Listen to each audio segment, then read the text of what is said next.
Welcome, my friend. Tonight, we will wander slowly across the skin of the earth. But this skin is not quiet and it is not still. Beneath our feet, rocks shift, collide and rise, even when the night seems calm. Mountains, those giants that seem eternal, are not frozen statues at all. They are alive in the slowest sense of the word. They breathe with the planet's heartbeat, rising grain by grain, pushed from the deep. Imagine it, stone folding as if it were cloth, continents drifting as though caught in a long dance, and ridges lifting without haste. To us, a mountain looks permanent, unchanged for generations. But in the hidden rhythm of time, mountains grow, wear down and grow again. Their lives stretch beyond our imagination, and if you listen softly, you may feel their whisper. Tonight, let us step gently into this mystery. We will hear how the Earth's crust stirs, how pressure builds far below, and how mountains begin their climb to the sky. It will not be sudden. It will be slow, almost invisible, like breath in the dark. But the patience of stone will teach us more than speed ever could. The Earth's skin is never still. When we say the Earth has skin, we mean the crust, the thin outer shell that holds every ocean, every city, every tree you've ever known. And though it feels solid beneath your feet, it is not at rest. That surface is cracked into plates like pieces of an ancient puzzle, and they float on molten rock below. You don't notice it walking to the store or even crossing continents, but these plates drift with quiet persistence. Some slip past each other, some pull apart, and some collide in silent embraces. Over years, the movement is only inches, yet over millions of years, it is everything. Whole oceans close and mountains rise from the rubble. The ground you stand on now may one day be pushed high above the clouds. The Earth's skin is always shifting, and though you cannot hear it, you are standing on a moving story. And there's a strange comfort in that thought, that stillness is only an illusion. Even when life feels heavy, even when the world seems frozen in routine, below us, the planet never stops adjusting itself. It's as if Earth reminds us nothing truly stays still. Mountains are born in this endless movement. They are wrinkles in the Earth's skin, slow reminders of motion too wide for human clocks. If you stood by a cliff, you'd think it was eternal. But deep within the stone, the history of pressure, heat, and time tells you nothing is fixed. The surface itself is a traveler. And in that patient movement lies the seed of every summit you've ever seen. Mountains are not separate from the Earth's skin. They are its expression, the evidence of its restlessness. That restlessness is still happening now beneath your chair, beneath your home, and beneath the ocean floor. Rocks breathe slower than time itself. We often think of rocks as dead, hard, silent, unchanging. But if you could stretch your sense of time, you'd see they breathe in their own way, not with lungs or air, but with expansion and contraction, with shifting minerals, with slow, patient responses to heat and pressure. A mountain is not frozen, it is stone-breathing, only too slowly for us to notice. Each grain inside a rock is a memory of fire and water. Some were once lava, flowing like rivers of light, now cooled into dark cliffs. Others were shells of living creatures, compressed into limestone. In silence, rocks change form under pressure, folding into new shapes, whispering their story, as if sighing in deep sleep. This is the breath of the mountain. If you've ever held a pebble in your hand, it felt eternal.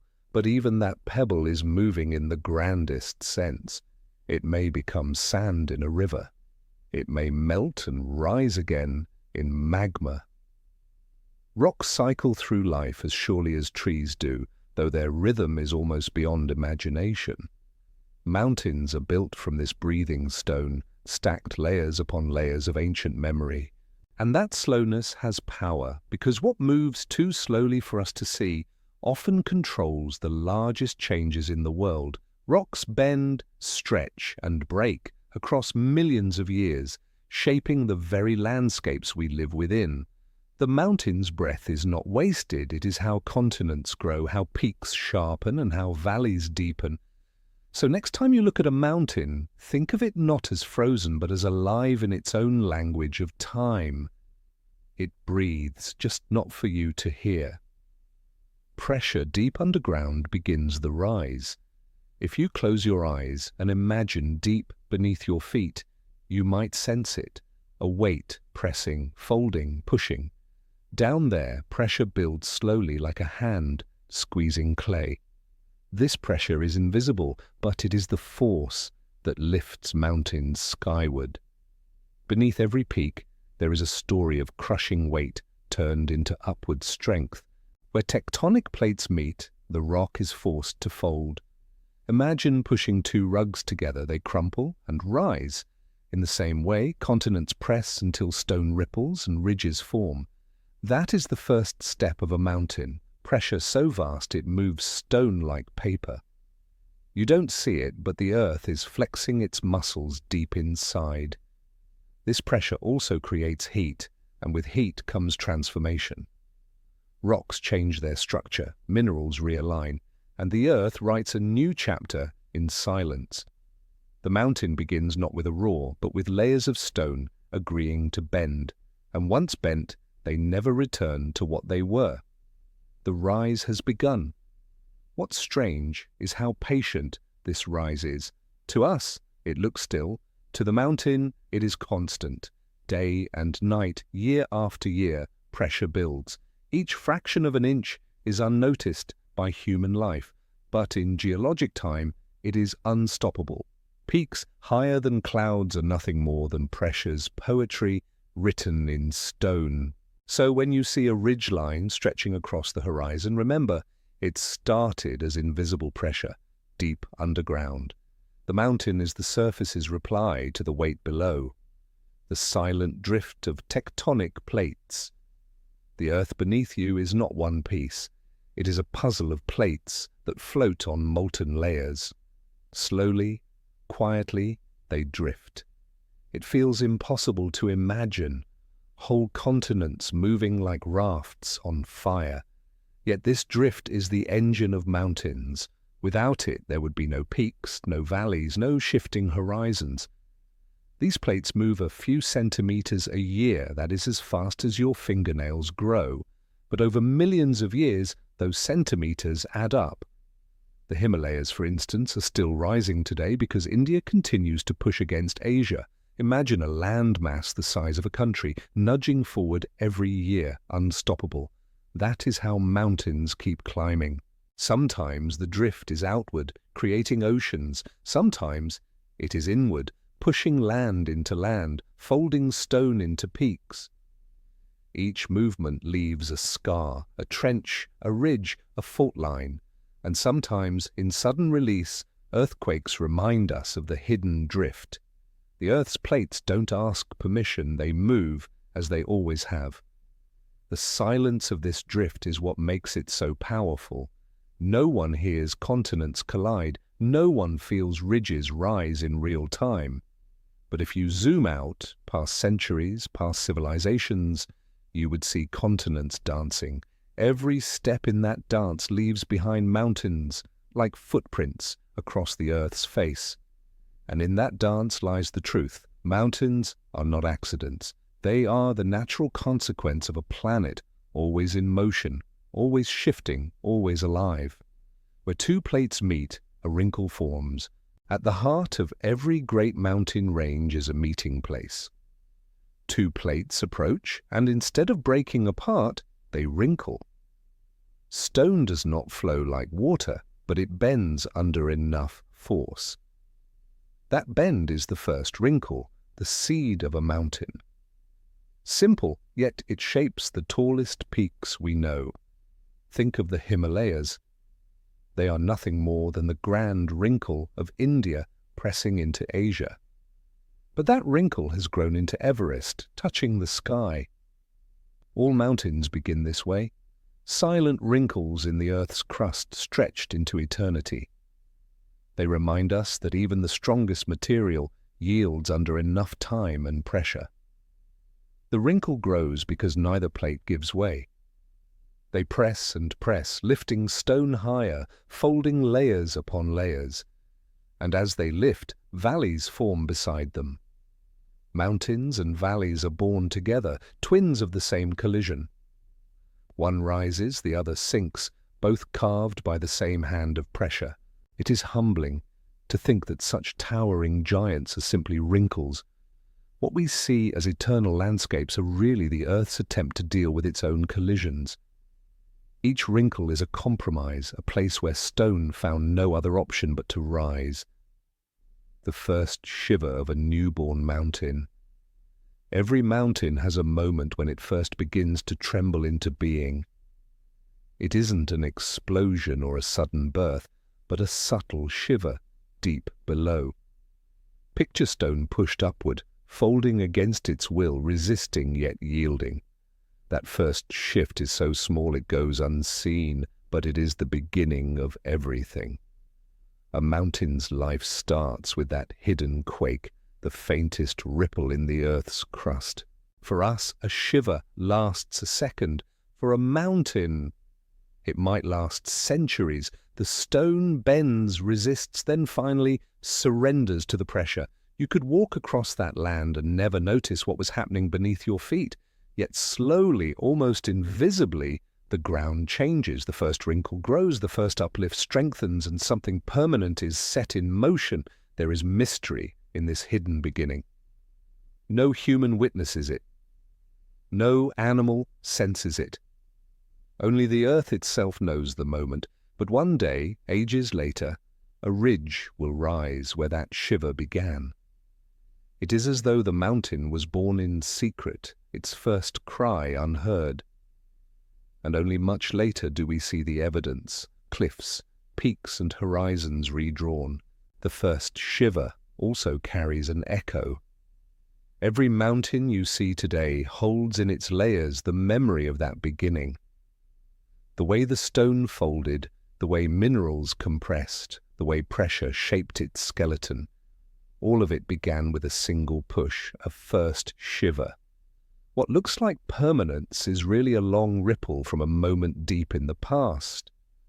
So when you stand before a range of peaks, remember, you are not just looking at stone. You are looking at a frozen vibration, a memory of the first time the Earth decided to lift itself toward the sky. Layers of stone fold like cloth in slow motion. Imagine holding a blanket and pushing it from both ends. The fabric ripples, creases, folds. Now imagine the same thing happening to rock, not soft cloth, but hard stone. Under enough force, rock too will fold, though it does so in slow motion. Mountains are giant fabrics of stone, folded and refolded by the Earth's hands. The layers you see in cliffs and ridges, bands of different colors and textures, are pages in the mountain's diary. Some were deposited when seas covered the land, others when deserts spread. When plates push together, these pages bend, tilt, and fold, recording the strain. It is a strange sight, stone behaving like silk, only too slowly for eyes to notice. The folds can be gentle, like waves, or sharp, like knives. They can form arches that rise high, or troughs that sink low. And with every fold the mountain grows. It does not grow like a tree reaching up with branches. It grows sideways, bent and pressed, then lifted inch by inch into the air. Each fold is a whisper of progress, patient and quiet. If you stand at the base of such a folded cliff, you are standing before time itself. Each curve is not just rock, it is pressure made visible. It is the memory of continents colliding, locked into shape. To trace your hand along the fold is to touch the slowest movement you will ever know. And as the folds rise higher, the mountain begins to wear its shape. What was once hidden becomes visible, layers of history bent like fabric, sculpted by time into towering walls. Heat beneath pushes upward without rest. Deep inside the Earth, heat churns like an invisible fire. This heat comes from the planet's core, from radioactive decay, from leftover energy of creation. It rises upward, pressing against the plates above, never resting. That push is another secret behind mountains. Heat is not only warmth, it is power, a constant force reshaping the crust. When heat builds, it softens rock, making it easier to bend and rise. It also drives convection currents in the mantle, which push the tectonic plates along. In this way, the unseen fire beneath us controls the surface we walk on. Mountains are born not only from collision, but from the restless heat below. Sometimes heat escapes suddenly through volcanoes. Then the mountain is born in fire, in lava spilling out and cooling into stone. Other times the heat works quietly, slowly lifting land upward inch by inch. In both ways, the mountain story cannot be told without the fire beneath. The Earth's heart beats upward into the peaks.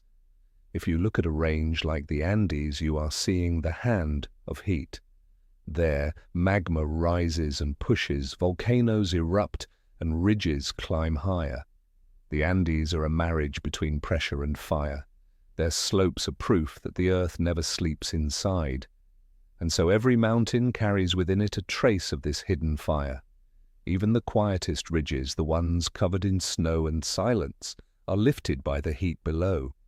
Mountains grow not only by pressure above, but by the heartbeat beneath.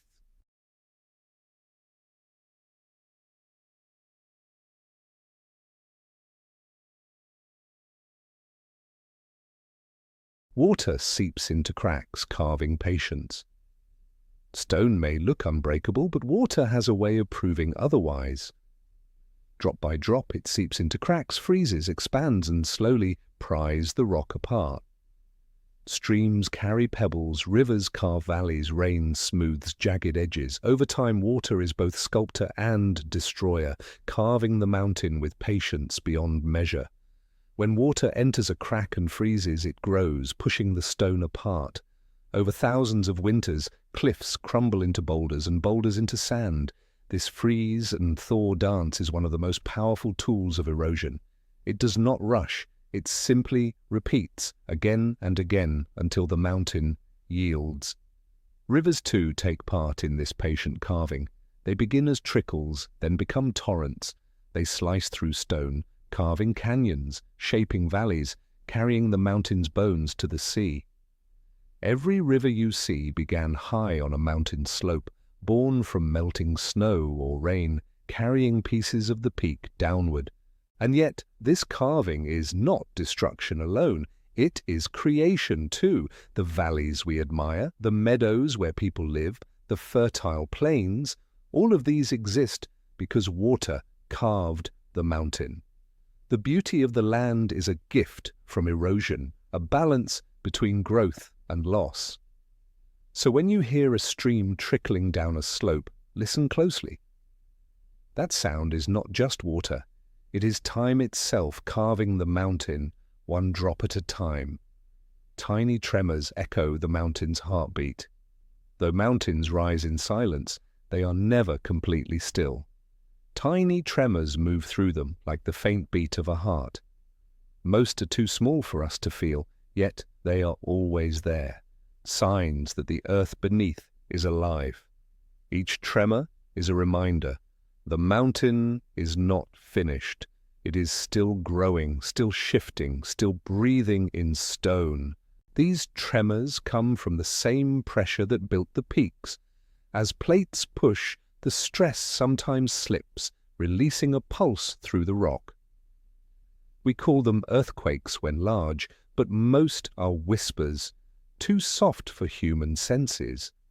The mountain feels them all, adjusting itself to the pressure, keeping its form alive. Sometimes these tiny beats gather strength and the mountain lurches in a larger quake. Valleys shake, ridges crack, slopes crumble. Yet even then, it is not destruction. It is part of the mountain's life.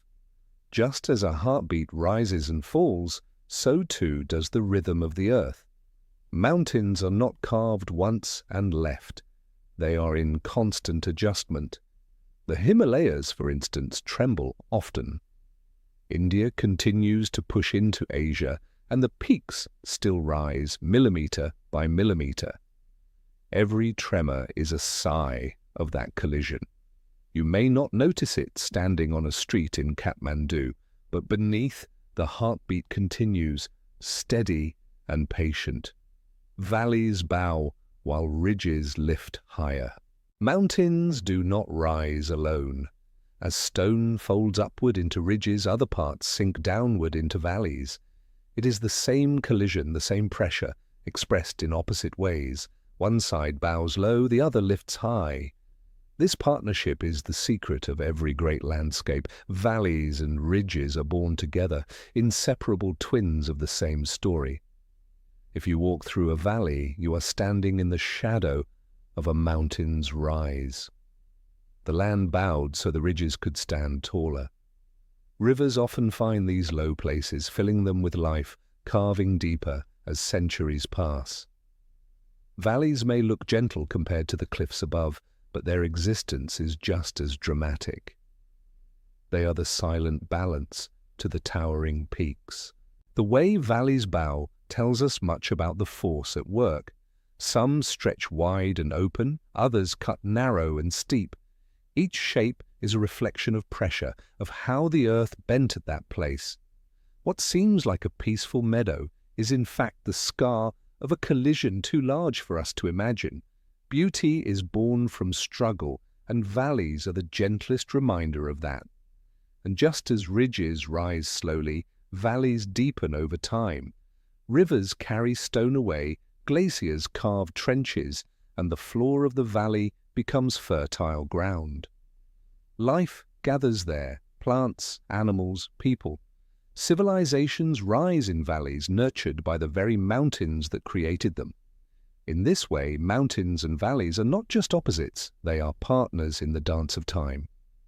So when you see a valley framed by peaks, know that you are looking at the earth's compromise. To lift something high, something else must bow low. The valley's silence is what allows the ridge to stand proud, the invisible hand of continental collision. Continents are not fixed maps. They move, they drift, and when they meet, something remarkable happens. The invisible hand of collision pushes land into land, and mountains are born. It is strange to think that entire continents are wandering, carried by the slow currents of the Earth's mantle, like rafts across a hidden ocean of fire. When two continents collide, neither one wants to sink. Instead, their edges crumple, fold, and lift. This is why the Himalayas exist. India has been pressing into Asia for tens of millions of years, and the collision has forced stone to pile higher and higher, creating the tallest peaks on Earth. The invisible hand does not strike quickly, it presses endlessly, never letting go. This kind of collision is unstoppable. Once the plates meet, the process continues as long as they move. Even now, the Himalayas rise by tiny amounts each year. It is not something a human eye can see, but scientists measure it with satellites, and the numbers tell the truth. The mountains are still growing. The hand of collision has not released its grip. What's remarkable is that these collisions shape not just the mountains, but the entire climate around them. Tall ranges redirect winds, create rain shadows, and change the flow of rivers. In other words, when continents collide, they do not just create mountains, they reshape the world. That invisible hand writes the future of entire regions with every push. And the most humbling truth? This hand never stops. Long after our lifetimes, long after our cities are forgotten, continents will still be drifting, colliding, and raising new mountains to the sky. Stones grind until sparks of minerals appear. When continents push together, stone grinds on stone. The pressure is immense, the friction endless. This grinding does more than create wrinkles and folds. It also sparks new minerals into existence. Deep within the mountain roots, crystals form, gems are born, and rocks transform into something entirely new.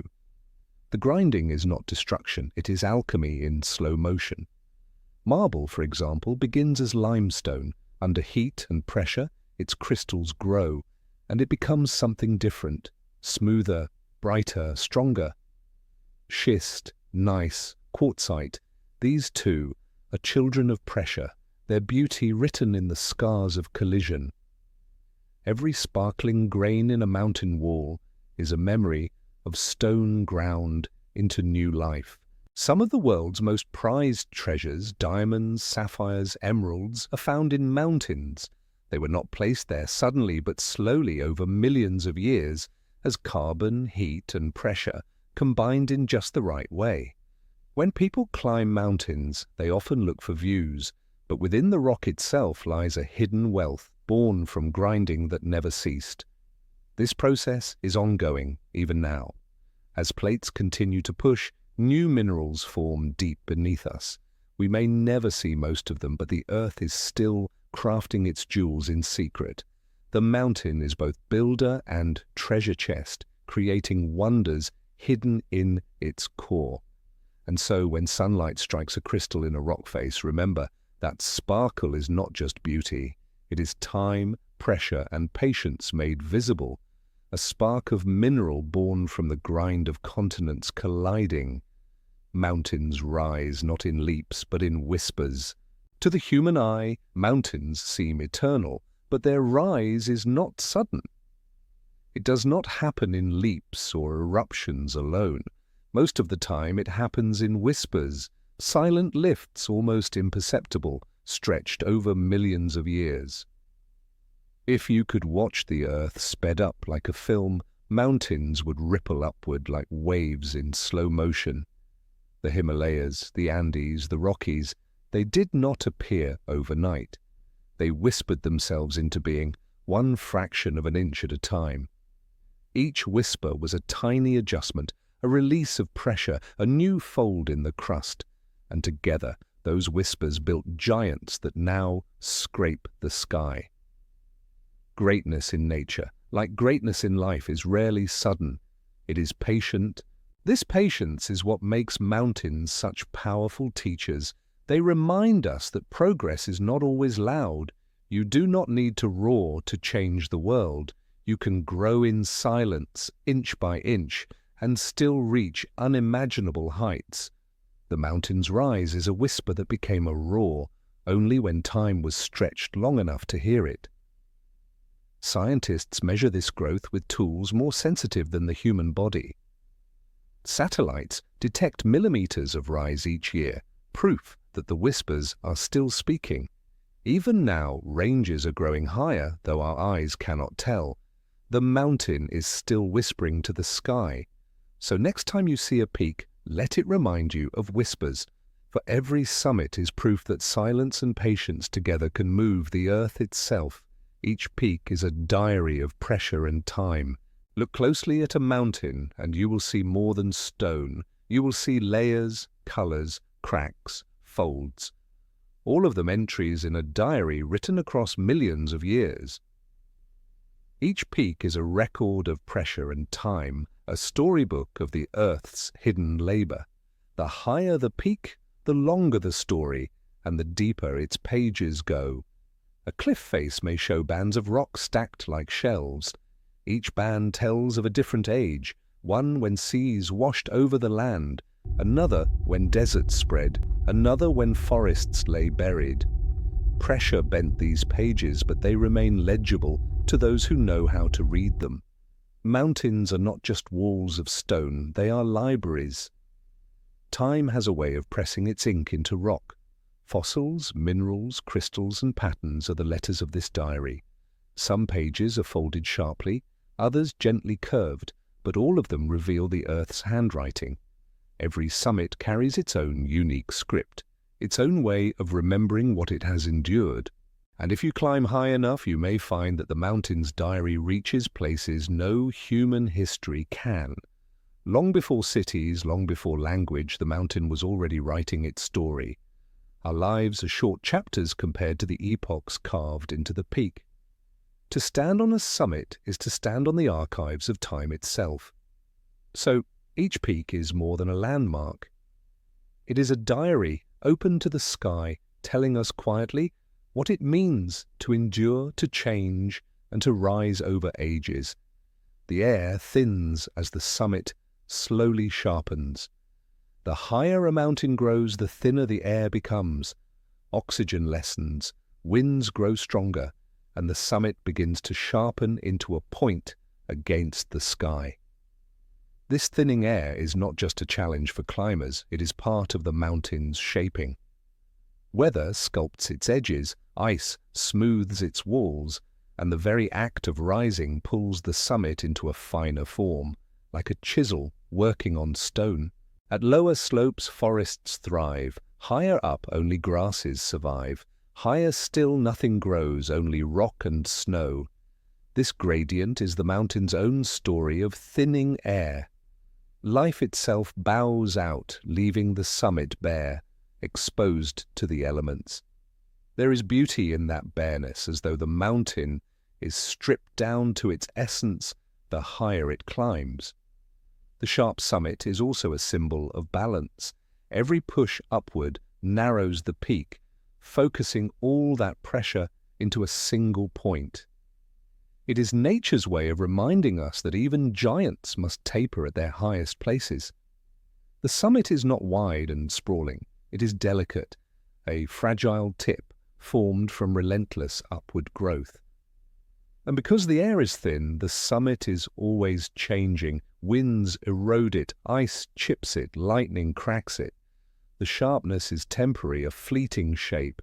Someday it may crumble, only for the mountain to lift again, sharpening once more. The summit is alive in its own rhythm, never fixed, always in transition. So when you look at a mountain's sharp peak cutting into the sky, remember that it is not just stone, it is pressure, time, and thin air carving together, endlessly shaping a delicate crown. Rivers carry the mountain's bones away. Every mountain gives itself to rivers. Snow melts, rain falls, streams gather, and water begins to carve. In doing so, it carries away grains of sand, stones, even entire cliffs. Slowly, the mountain is broken down, transported far from where it began. Its bones are carried to the sea, its body scattered across valleys and plains. The rivers are not thieves, they are carriers, storytellers. Each drop that runs down a slope takes with it a tiny piece of the peak. Over time, those pieces form deltas, beaches, fertile farmlands. Civilizations rise on the gifts of rivers fed by soil and minerals that once belonged to a mountain. Think of the Nile. Its life-giving silt was born in distant highlands, or the Ganges, whose waters carry the Himalayas themselves across India.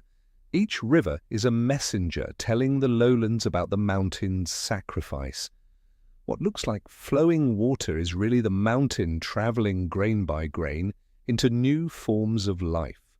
The strange truth is this: while mountains grow upward, they are also constantly giving themselves away. For every peak that rises, a river waits to take part of it downstream. It is a cycle of creation and erosion, of gift and loss that never ends. Mountains do not resist this, they surrender to it. And in that surrender lies the beauty of balance. The mountain may lose stone, but in doing so, it feeds the world. It creates fertile valleys, rich plains, and new life where its bones are laid down. Gravity pulls while Earth insists on rising. There is a tension written into every mountain, gravity pulling down, Earth pushing up.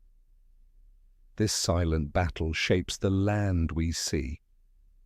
Gravity wants to smooth the peaks, collapse the cliffs, and level the slopes, but the Earth refuses. With pressure from below, it keeps lifting inch by inch, defying the weight above.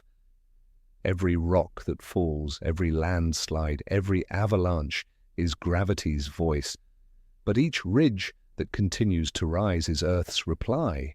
The mountain is caught between them, torn by opposing forces, and this struggle is what makes it both fragile and eternal. It endures because it never stops balancing those pulls. The Himalayas are perhaps the clearest example. They rise faster than erosion can tear them down, which is why they remain so tall. But older ranges like the Appalachians have long since surrendered. There, gravity won, smoothing peaks into rolling hills. The story of a mountain is always a record of this struggle between upward force and downward pull. What's remarkable is that both forces are necessary. Without gravity, mountains would not erode, valleys would not form, and rivers would not flow. Without Earth's push, mountains would never rise in the first place. Together, they create the landscapes we love. Opposition, rather than destruction, becomes creation. So when you see a mountain, think of it as a balance point. Gravity says fall, Earth says rise, and the mountain lives in the conversation between them. Volcanoes birth mountains in sudden fire. Not all mountains are born in silence. Some rise in fire. When magma breaks through the crust, it erupts as lava, ash, and rock, piling upward in sudden growth. These are volcanic mountains built not by slow folds, but by eruptions so fierce they redraw the landscape overnight. A volcano is Earth shouting, not whispering. Mount Fuji, Mauna Loa, Kilimanjaro, these are mountains born of fire. Their shapes are often smoother, conical, rising with symmetry that folded ranges lack. Yet beneath their beauty lies danger, for the same fire that builds them can also destroy. Volcanic mountains remind us of Earth's unpredictable moods, its power to create and erase in the same breath. When a volcano erupts, the land changes instantly. Valleys are buried, new ridges form, entire islands appear. In places like Hawaii, you can still watch this process in real time, lava pouring into the sea, cooling into stone. There, mountains are literally growing before our eyes, inch by fiery inch, and yet even volcanic mountains follow the same rhythm as all others. After the eruption, erosion begins. Rain carves the slopes, rivers carry ash away, glaciers may someday shape their peaks. Fire starts the mountain story, but time, water, and wind write the later chapters. Even fiery beginnings give way to slow shaping. So a volcano's mountain is both sudden and patient. It rises in fire but endures in silence, standing as proof that Earth has many ways to lift stone toward the sky. Ash hardens into ridges that stand eternal. When volcanic ash settles, it may seem fragile, just dust and powder.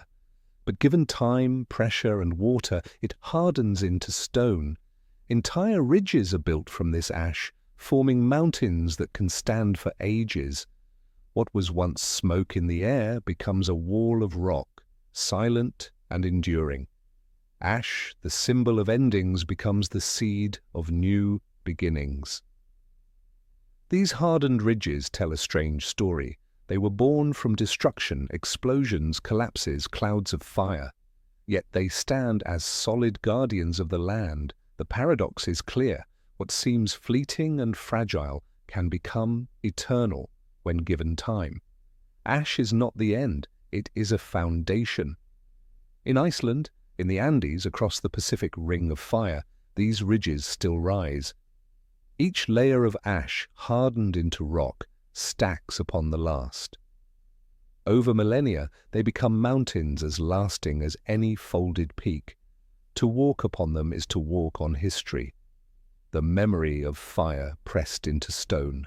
And the beauty is not only in strength, but also in fertility. Volcanic ash enriches soil, making valleys around these mountains some of the most productive on Earth. Fields bloom, forests thrive, people settle. The mountain gives life not only in stone, but also in soil. Fire becomes food, eruption becomes abundance.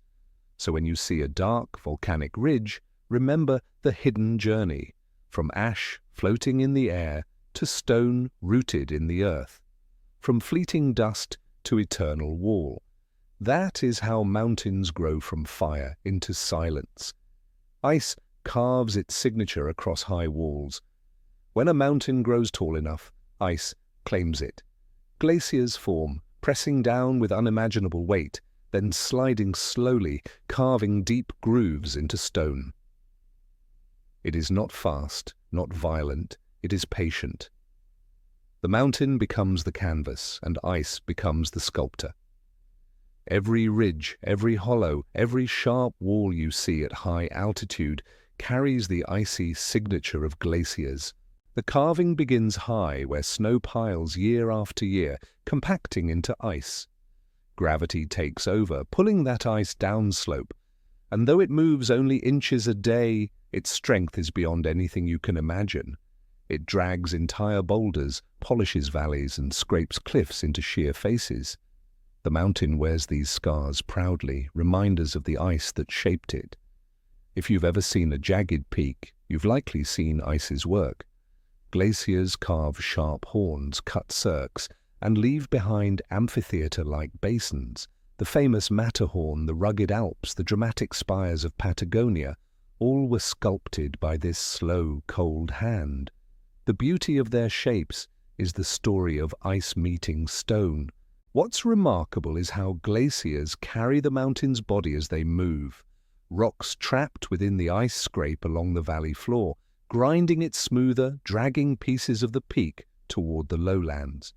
The mountain is slowly dismantled, its bones rearranged by frozen rivers of time. To stand in such a valley is to stand in a place where ice once ruled. So while fire may build mountains, ice gives them their character. It chisels sharp edges, hollows valleys, and leaves behind shapes too dramatic to be made by wind or water alone. Ice is the mountain's cold artist, sculpting with patience beyond imagination. Glaciers drag valleys into U-shapes. If you look closely at mountain valleys, you'll notice two kinds, narrow V-shapes and broad U-shapes. The difference is the mark of glaciers. Rivers cut valleys like knives, sharp and steep, but glaciers drag them wide, rounding the walls into sweeping curves. A U-shaped valley is the calling card of a glacier long gone. Imagine the glacier as a slow, moving bulldozer of ice. It pushes against the sides of the valley, grinding away rock, smoothing what rivers once cut. What begins as a narrow cleft in the mountain widens into a broad, flat-bottomed corridor framed by high walls. Entire ecosystems now thrive in these valleys, though their shape is born from frozen power. In places like Yosemite, Norway's fjords, and the Alps, these U-shaped valleys are everywhere. Some now hold lakes where the glacier once sat. Others are green with meadows and forests, fertile from the ground carved smooth. Life flourishes where ice once dominated, as though the mountain's loss became the valley's gift.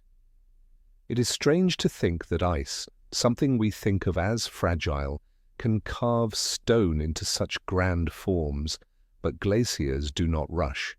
They press and drag year after year, century after century, until the valley itself has changed forever.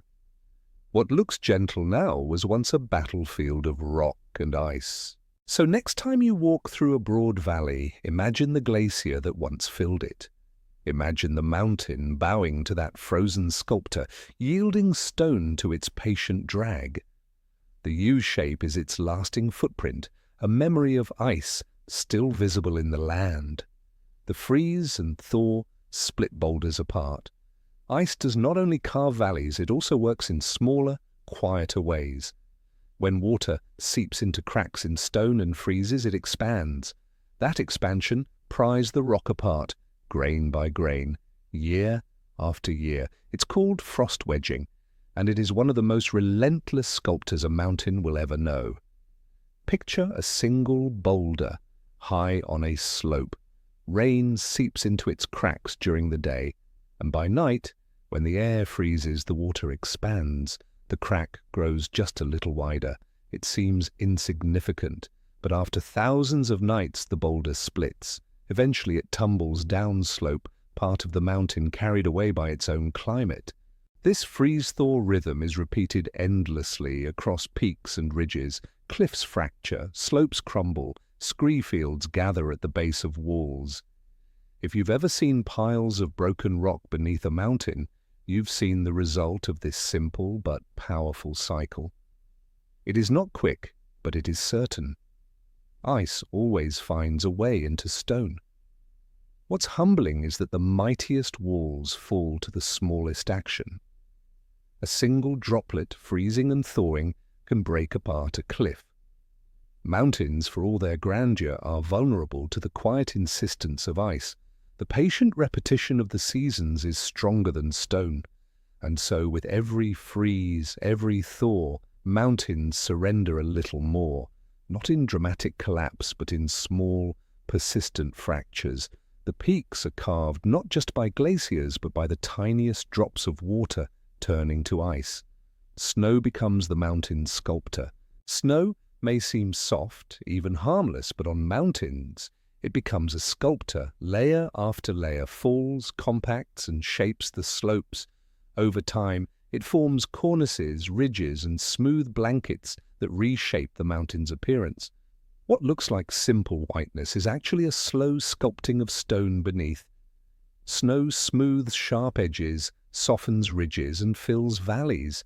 It creates a changing face for the mountain every season. In winter, the slopes gleam white, hiding the scars beneath.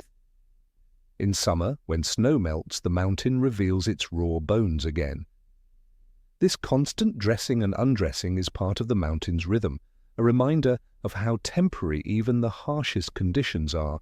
But snow also becomes ice, and ice, as we've seen, carves deeper changes.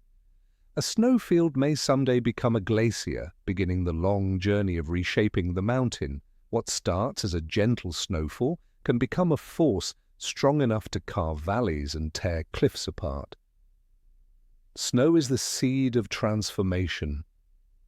Even the beauty of snow carries a hidden power. Avalanches crash down slopes, carving channels, moving forests, scattering rocks. Each avalanche rewrites the mountain's face, a reminder that snow is not passive but alive, restless in its weight. The mountain endures this reshaping again and again. So while snow may fall silently, it holds within it the power to change everything. It is the mountain's sculptor in disguise, soft to the touch but strong enough to carve eternity. Storms crown peaks with thunder's mark. Mountains are magnets for storms. Their height pulls clouds close, forcing air upward, cooling it into rain, snow, or thunder. Storms crown peaks with flashes of lightning and the roll of thunder, and every strike leaves a mark, shaping the mountain in ways both subtle and dramatic. The sky itself becomes part of the mountain's sculpting hand. Lightning can shatter stone. A single bolt strikes with heat hotter than the surface of the sun, cracking rock apart, scattering fragments across slopes. Thunder shakes cliffs, echoing through valleys, reminding every creature nearby that the mountain is alive in the storm. The peak is not only shaped by pressure and ice, it is scarred by fire from the sky. Rain, too, leaves its mark. It seeps into cracks, erodes soil, and feeds rivers that carve deeper channels. Storm after storm, year after year, the mountain's edges wear down. Each drop is part of a story that never ends. The sky's gift becomes the earth's carving tool. Mountains cannot resist rain. They are sculpted by it endlessly. And snowstorms add their weight, bending trees, shifting slopes, setting avalanches in motion. Peaks become buried, reshaped beneath new layers of white. In the silence after a storm, the mountain looks transformed as though crowned anew. Storms are not interruptions, they are part of the mountain's life, renewing it each season. So when you see lightning on a distant peak, remember, That flash is more than spectacle. It is the sky writing its mark upon the mountain, a crown of thunder that becomes part of its story. Earthquakes remind the mountain it is alive. Mountains may look solid, but deep inside they are restless. When pressure along the plates becomes too much, it slips suddenly, releasing energy in a quake. For a moment, the earth shakes, and the mountain reminds us it is alive. These quakes are not accidents. They are adjustments, small corrections in the endless balancing act between rise and resistance. Some earthquakes are tiny, felt only by the mountain itself. Others ripple across valleys, toppling walls, splitting roads and reshaping ridges. They are brief compared to the mountain's life, but their impact lingers. A crack remains, a slope shifts, a peak changes shape. The mountain never returns to what it was before the tremor. The Himalayas quake often because India still pushes into Asia. The Andes tremble too, restless with volcanic fire beneath them. These quakes are signs that growth is ongoing. They are proof that mountains are not monuments, but processes, unfolding slowly, interrupted by sudden jolts of energy. And strangely, without earthquakes, mountains could not keep rising. The slips release tension, allowing plates to keep moving. Without them, pressure would build until something far greater snapped. Quakes are dangerous for us, but for the mountain, they are necessary sighs, letting out what cannot be contained. So when the ground shakes, remember, it is not just danger. It is the earth speaking, the mountain reminding us it is still in motion, still alive. The Himalayas whisper with every quake. Nowhere is the mountain's restlessness more visible than in the Himalayas. Born from the clash of India and Asia, they are still rising, still quaking, still whispering with every adjustment. Every tremor you feel, there is a reminder. The collision is not finished. The Himalayas are still being written, line by line, quake by quake. Imagine standing in Nepal where the ground shifts ever so slightly beneath your feet. To us, it is unsettling. To the mountains, it is simply growth. Each movement pushes the range a little higher, reshaping the ridges, deepening the valleys. The whispers of the Himalayas are not always heard, but they are always present. The highest peak, Everest, is not a completed monument. It is climbing still, millimeters every year, while villages at its feet tremble from the push. Scientists measure this with satellites, confirming what the people there already know. The Himalayas are alive, restless with energy. And yet these whispers are also blessings. The rivers that flow from the Himalayas, feeding millions, exist because of the rising peaks and shifting valleys. Without this restlessness, there would be no monsoon patterns, no glacial melts, no fertile plains below. The whispers carry gifts as well as risks. So, the Himalayas do not roar, they whisper. With each quake, each rise, they tell us, the story is not over. The tallest mountains on Earth are still being born. The Andes hum with pressure beneath. If the Himalayas whisper, the Andes hum. Stretching along South America's spine, they are shaped by both collision and volcanic fire. The Nazca Plate slips beneath the South American plate, building pressure that hums beneath the surface. That hum is not heard, but it is felt, in the quakes, in the eruptions, in the mountains that never rest. The Andes are unique because they combine two forces, the slow press of plates and the sudden fire of volcanoes. This mixture makes them both dangerous and fertile. Fields of crops grow on volcanic soil, while peaks loom above, scarred by eruptions and lifted by pressure. Life thrives on their slopes because of the very restlessness that shapes them. Every tremor in the Andes is a verse in this humming song. Some quakes shake entire cities, others only rattle stones on a hillside, but all of them remind us that the Andes are alive, constantly in motion, never finished. They hum with energy, as though the earth itself is breathing beneath them. Volcanoes like Cotopaxi, Chimborazo, and Osorno stand as proof of this underground hum.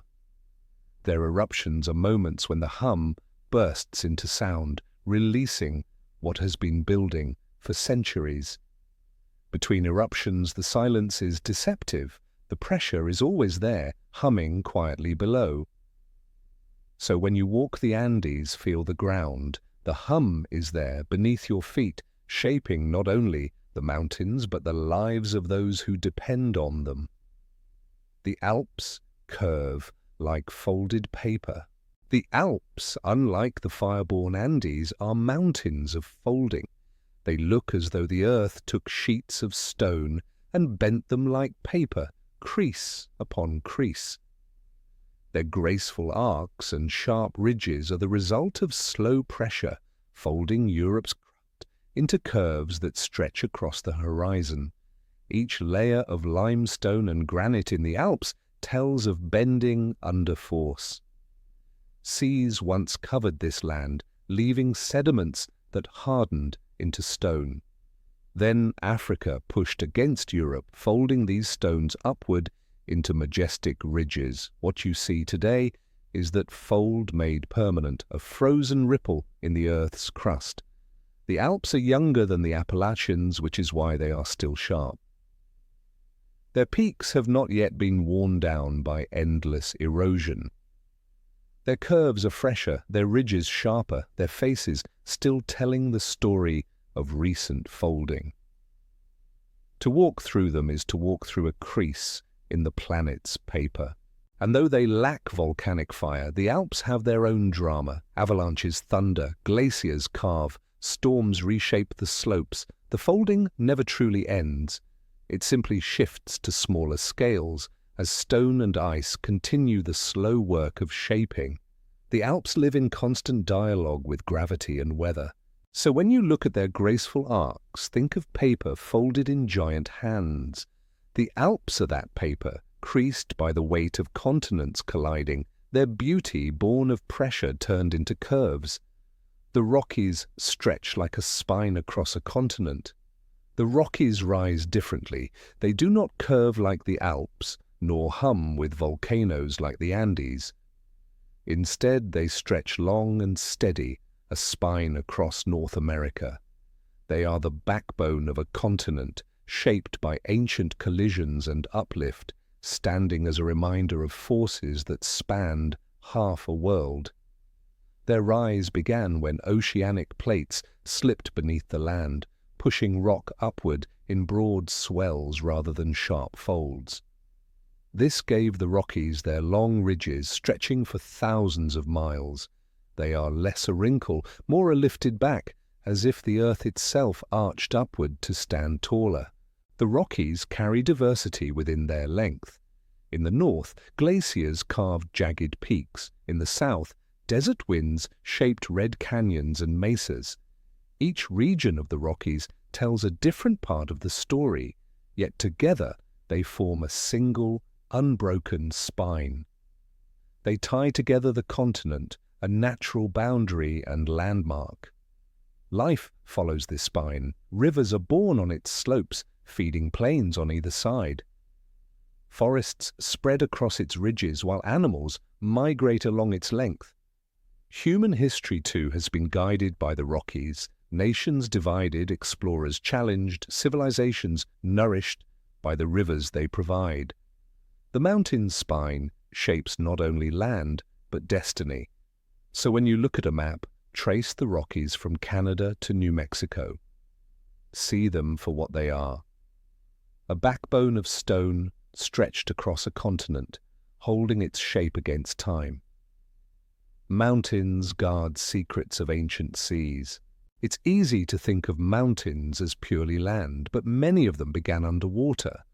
Long before they towered in the sky, they were seabeds collecting shells, coral, and sediments. When the earth folded these layers upward, the sea was lifted into the clouds. That is why many mountain ranges today guard fossils of creatures that once swam in oceans far below. climbers have found seashells at altitudes where no water could possibly reach. Entire ridges of limestone are made of compressed coral reefs frozen in stone. To walk through such places is to walk on the ghost of an ancient sea raised into the heavens by the earth's restless hands. This story humbles us. What feels eternal, the sharp cliffs, the jagged summits, were once soft sands beneath waves. Time reuses everything, turning oceans into mountains, then mountains back into dust. A peak that stands above the clouds may once have been the bottom of a shallow lagoon filled with sunlight and fish. The Andes hold these secrets, as do the Himalayas and the Alps. Fossils of ammonites, trilobites, even ancient fish lie locked in their walls. They are silent witnesses of oceans that disappeared millions of years ago. Each fossil is a reminder that the mountain we admire was once a sea floor. So mountains do not only rise from pressure, they also carry memory. In their stone they hold the story of oceans long gone, a secret library of life that once swam where snow now falls. Fossils rest high above the clouds. It may sound impossible, but some of the world's highest places are filled with the bones of creatures that lived in water. Fossils rest high above the clouds, preserved in stone, long after the seas drained away. Imagine holding a seashell on the slopes of Everest, or finding fish imprints in a cliff above the Alps. These are not miracles, they are history written in stone. Fossils travel with the mountains. When seabeds are pushed upward, everything buried within them rises too. The result is fossils trapped at impossible heights, like ancient travelers who refuse to be left behind. They remind us that no place on Earth is truly permanent, not even oceans. Some fossils are delicate, tiny shells, leaf imprints, fragile bones. Others are grand, entire coral colonies turned to stone, ammonites the size of wheels, trilobites by the thousands. Each one is a bookmark in the mountain's diary, telling us what life looked like before the summit was even born. Scientists climb these peaks not just for the view, but for these treasures. Fossils high above the clouds rewrite our understanding of history. They prove that land and sea trade places, that mountains rise from depths we cannot see. Every fossil whispers of a world that changed shape long before we could witness it. So the next time you hear of fossils, don't picture them only underground. Picture them in the clouds, resting quietly on summits, carried upward by the mountain's slow rise. Coral once swam where snow now sleeps. There is something magical in knowing that coral reefs, bright living seas of color, once lived where glaciers now stand. The very stone of many mountains is made of coral skeletons, pressed and hardened over millions of years. To imagine that snow now covers what was once tropical reefs is to realize how completely the Earth can reinvent itself. Coral is delicate in life, yet enduring in death. Layer upon layer of reef builds limestone, which later becomes the material for mountains. When continents collide, this limestone folds and rises, and coral that once basked in warm sunlight is carried into cold, thin air. The Himalayas are filled with such limestone, proof that coral once thrived where snow now rules. It is a startling contrast, fish and sea fans replaced by ice and avalanches. The transition seems impossible, but stone remembers.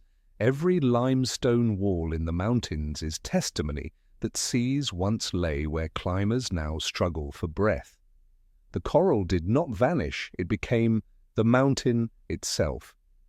This hidden story gives new meaning to the peaks. They are not just piles of stone, they are museums of transformation, from ocean warmth to icy heights, from coral colonies to cliffs, from reefs to ridges. Coral became mountains, and mountains became guardians of memory.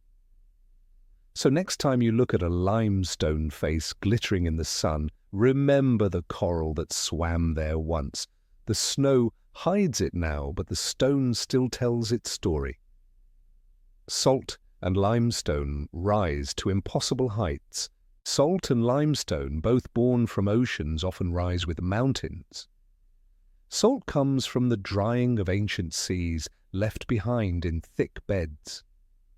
Limestone, as we know, comes from shells, coral, and marine life pressed together. When continents push upward, both are carried to impossible heights where seashells and salt crystals sit among snow and ice. This is why salt mines exist in mountains and why limestone cliffs tower above valleys. They are evidence of oceans lifted skyward, of seabeds raised into the clouds. The stone you see in a cathedral, the salt you sprinkle on food, many of these once lay beneath oceans now long gone. Limestone, especially, defines mountains. Its pale walls and cliffs dominate ranges like the Dolomites, where entire landscapes glow white in the sun. These are not barren rocks, they are ancient marine worlds pressed upward into glory.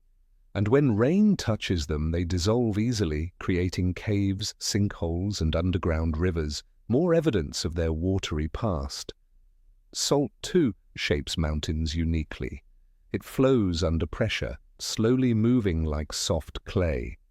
Whole ridges can rise as salt domes, pushed upward by its motion. These are strange mountains, formed not by folding plates alone, but by the restless movement of buried seas. So the next time you see limestone cliffs or salt ridges, remember they are oceans disguised as mountains. What feels solid and eternal once flowed with tides and waves. Time turns seabeds into summits. Perhaps the most astonishing truth of all is this: time turns seabeds into summits. What was once the lowest place on Earth can become the highest. Oceans vanish, land rises, and mountains grow where waves once rolled. It is not quick, but over millions of years, the impossible becomes reality. Seabeds are carried into the sky, proving that nothing in nature stays where it began. Mount Everest itself is the greatest example. Its upper rocks are made of marine limestone, filled with fossils of ancient seas. The highest point on Earth is not only stone, it is an ocean lifted into the heavens by the slow push of plates. To touch a rock on Everest is to touch what once lay underwater.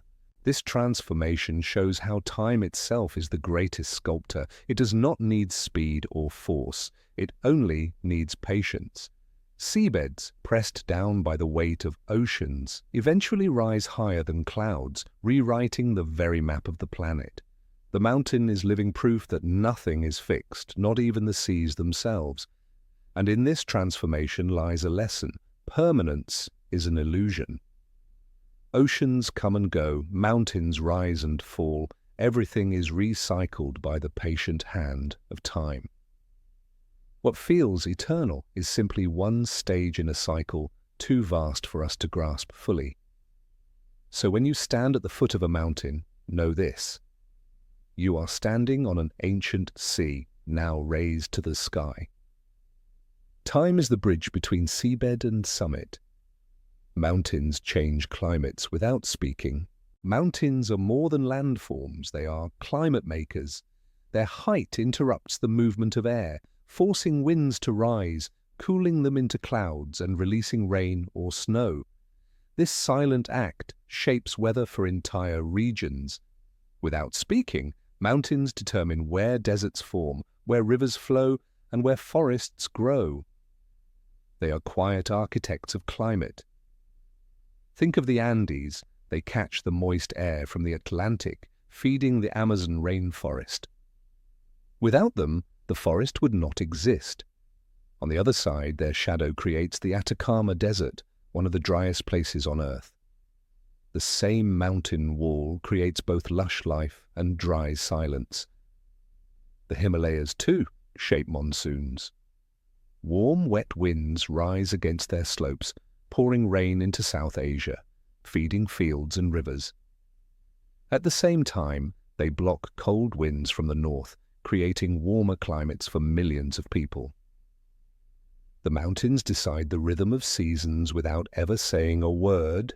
Every peak acts like a barrier, bending weather, reshaping wind. Even smaller ranges like the Appalachians change local climates, guiding storms, influencing rainfall. To live near mountains is to live within their quiet influence, whether you notice it or not. So when you feel the rain or see the clouds gather, think of the mountains. They are speaking in silence, shaping the very air you breathe without a sound. Winds bend around their shoulders. Winds, like rivers of air, cannot pass through mountains. They must rise, curl, or bend around them. This bending creates unique weather patterns. Clouds stack like blankets along ridges. Storms gather at peaks but leave valleys calm. On windy nights, mountains hum with air brushing past their shoulders, reshaping the sound of the world. Pilots know this well. Flying over mountains means sudden turbulence, air tumbling as it bends. Birds too adjust, soaring higher to catch the lift created by wind striking slopes. Even sound changes, echoing differently when carried by winds bent by cliffs. The mountain reshapes air simply by standing still. This bending also brings life. Winds carry seeds, pollen, and even tiny insects across ranges, scattering them into new valleys. Mountains guide the flow of life in this way, spreading it where the winds allow. A tree in one valley may exist because a mountain bent the wind just enough to carry its seed far away. Yet the same winds can bring danger. Fierce gusts whip across summits, stripping snow, carving cornices, and toppling trees. The mountain does not resist. It accepts, shaping itself slowly under the pressure. Its shoulders bend not only air, but also time itself, curving the flow of years and seasons. So when you hear the wind howling at night, picture it brushing against mountains, bending around their shoulders. The sound is not just air, it is the mountain, guiding the breath of the sky. Clouds gather at their command. Mountains call clouds to them. Warm air rises as it strikes a slope, cools as it climbs and turns to cloud. This is why peaks often wear white caps even on clear days. They seem to summon the sky, drawing mist and storm alike. To watch a cloud form on a summit is to watch the mountain breathe in the air and exhale weather. Clouds gather in patterns. Lenticular clouds, shaped like UFOs, form as winds pass over ridges. Thick storm clouds wrap around summits, leaving only a faint outline of the peak. These gatherings can last hours or days, as though the mountain refuses to let the sky move on until it leaves something behind. For farmers and travelers, this gathering is guidance. Clouds on a peak mean rain is near, storms are coming, or snow is falling higher up. The mountain becomes a weather prophet, silently signaling what is about to unfold. For centuries, people have watched mountains to know when to plant, when to travel, when to stay safe. But clouds are not only warnings, they are gifts. They release rain and snow, feeding rivers, refreshing forests, and renewing life. Without mountains, many regions would remain dry. It is their command of clouds that brings water to thirsty land, silently feeding life across valleys and plains. So when you see a mountain crowned with clouds, remember, the sky is not wandering aimlessly. It is answering the call of the mountain, obeying its quiet command. Rain shadows birth deserts on their edges. For every place a mountain gathers rain, there is another where it withholds it. As air rises and cools on one side, releasing moisture, it descends dry on the other. This creates rain shadows, deserts born from the very presence of mountains. Where life flourishes on one slope, the other may stand barren, proof of the mountain's power over water. The Andes give us the Atacama Desert, where barely a drop falls in years. The Sierra Nevada feed lush California valleys on one side, but beyond them lies the dry Nevada desert. The Himalayas drench South Asia in monsoons, but leave the Tibetan plateau cold and dry. Each rain shadow is a mountain's choice, written into the land. To stand in a rain shadow is to feel absence. The sky may be clear, the ground cracked, the air dry, yet just over the ridge, life thrives. That contrast is the mountain's doing, deciding who receives abundance and who learns to live with scarcity. It is a powerful reminder of nature's balance, of how one gift always comes with a cost. Deserts born this way are not lifeless. They adapt, creating unique plants, animals, and cultures.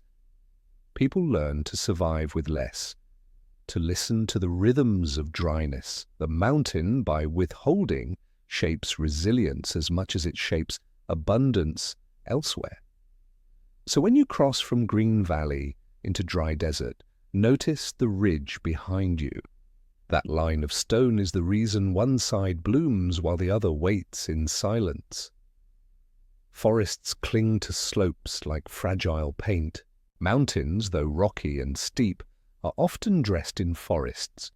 Trees cling to their slopes like fragile strokes of paint on a canvas, spreading as high as the air allows. At lower altitudes, forests are thick, filled with life. Higher up, the trees thin, shrinking, until only shrubs remain. Beyond that, the stone stands bare. This layering is the mountain's palette of life. Forests on slopes do more than survive, they protect. Their roots hold soil in place, preventing landslides. Their leaves catch rain, slowing its descent, feeding rivers gently instead of violently. The forest is both cloak and shield for the mountain, fragile yet essential. Without it, slopes would crumble faster, rivers would rage harder. Life within these forests is rich. Animals climb their ridges, birds nest in hidden branches, insects weave unseen worlds. Each tree is part of the mountain's breathing system, taking in carbon, releasing oxygen, balancing air for creatures far beyond the slopes themselves. Forests cling, and in doing so they give life not just to the mountain but to the planet. Yet the higher they climb, the harder it becomes. Cold thins the air, snow buries roots, winds tear branches. Still, trees reach upward until they can no more. That upper line where forest ends and stone begins is like the mountain's signature, a reminder that life can only go so far before yielding to silence. So when you look at a forested mountain, see it not as decoration but as breath.